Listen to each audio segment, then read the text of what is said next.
당신은 성실합니다.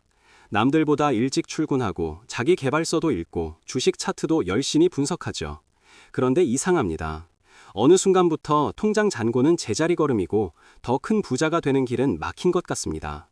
마치 보이지 않는 유리천장이 당신의 머리 위를 누르고 있는 것처럼 말이죠. 혹시 이런 생각 해보셨나요?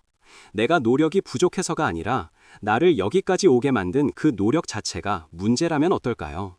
오늘 소개할 책의 제목은 아주 도발적입니다. 당신을 여기까지 데려온 것들이 저기로는 데려가지 못한다.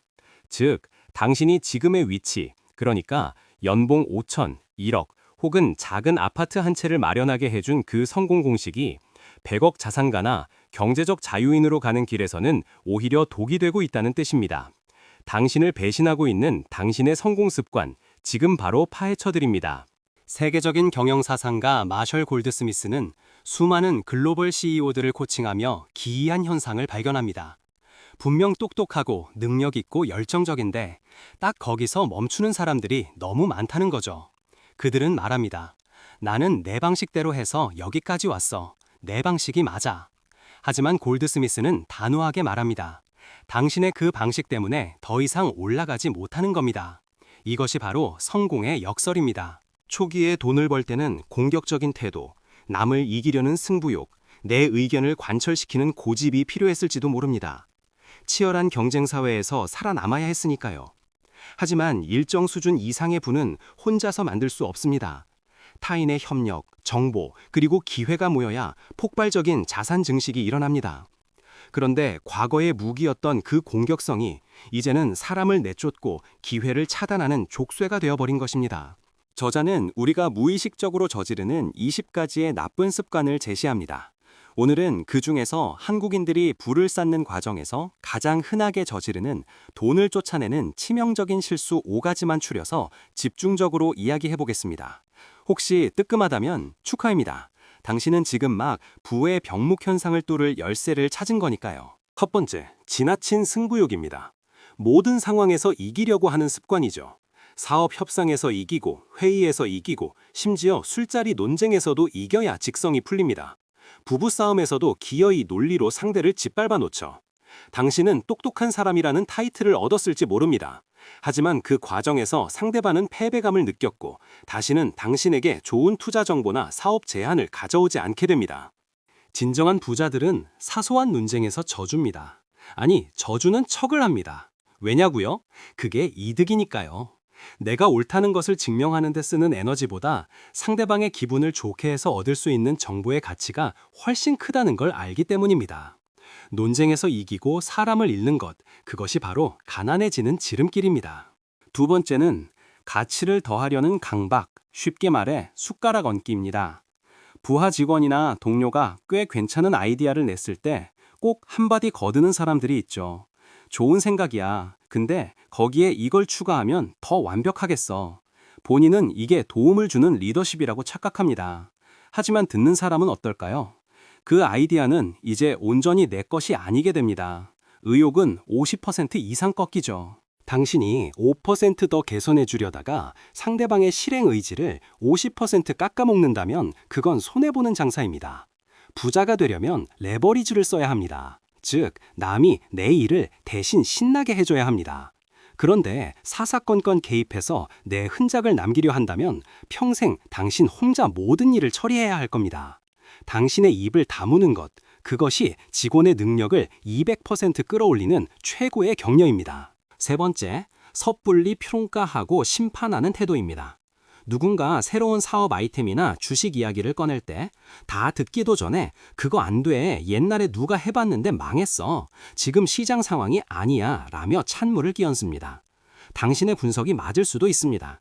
하지만 이런 태도가 반복되면 당신 주변에는 입을 다무는 사람들만 남게 됩니다. 부의 기회는 늘 낯설고 엉뚱한 모습으로 다가옵니다. 그런데 당신이 판사처럼 매번 평가질을 해댄다면 행운의 여신은 당신의 문을 두드리는 것을 멈출 것입니다. 그냥 그렇구나, 흥미로운데? 라고 반응해보세요. 비판적인 조언은 상대가 간절히 원할 때만 해도 늦지 않습니다. 똑똑한 비평가보다 멍청해 보이는 경청자가 더 많은 정보를 얻습니다. 네 번째, 한국인이 정말 많이 쓰는 말버릇입니다. 아니, 근데 그게 아니라로 문장을 시작하는 습관입니다. 상대의 말에 동의한다면서도 무의식적으로 아니, 근데 내 생각은 달라 라고 말하죠.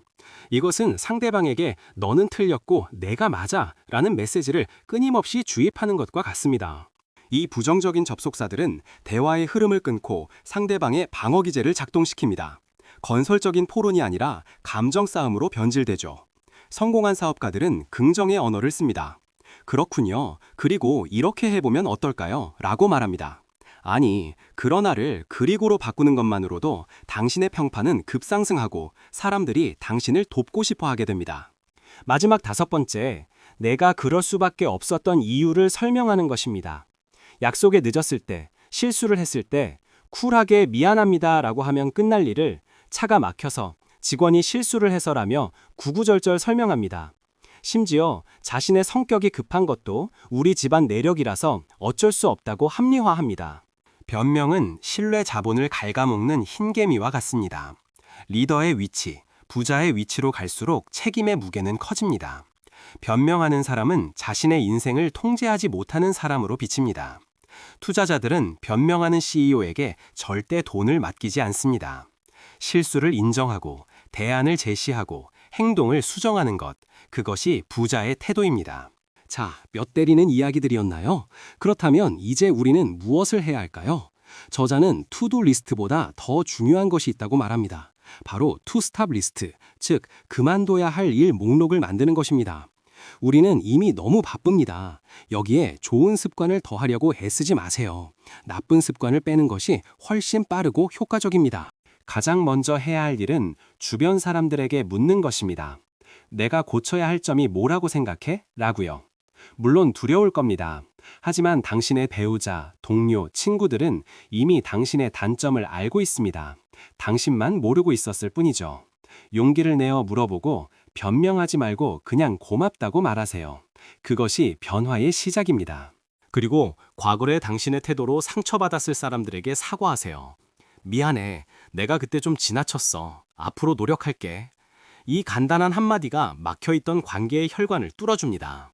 사과는 패배가 아닙니다. 관계를 리셋하고 다시 협력할 수 있는 기회를 만드는 고도의 전략적 행동입니다. 마지막으로 피드 포워드를 실천하세요. 피드백이 과거의 실수에 대한 지적이라면 피드 포워드는 미래를 위한 조언입니다. 과거는 묻지 말고 앞으로 내가 더 잘 경청하려면 어떻게 하면 좋을까? 라고 물어보세요. 사람들은 비난보다 조언을 해주는 것을 좋아합니다.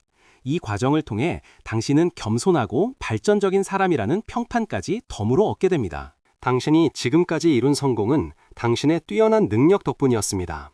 하지만 앞으로 이룰 더 큰 성공은 당신이 얼마나 타인을 빛나게 해주느냐에 달려 있습니다.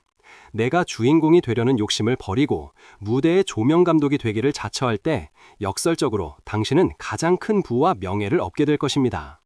지금 당장 스마트폰 메모장을 켜세요. 그리고 투스탑 리스트라고 적으세요. 오늘 하루 절대 쓰지 않을 부정적인 단어 하나, 절대 하지 않을 행동 하나를 적고 실천해 보세요. 멈추는 것이 곧 나아가는 것입니다. 당신의 진정한 부를 응원합니다. 구독과 좋아요는 더 좋은 영상을 만드는 힘이 됩니다.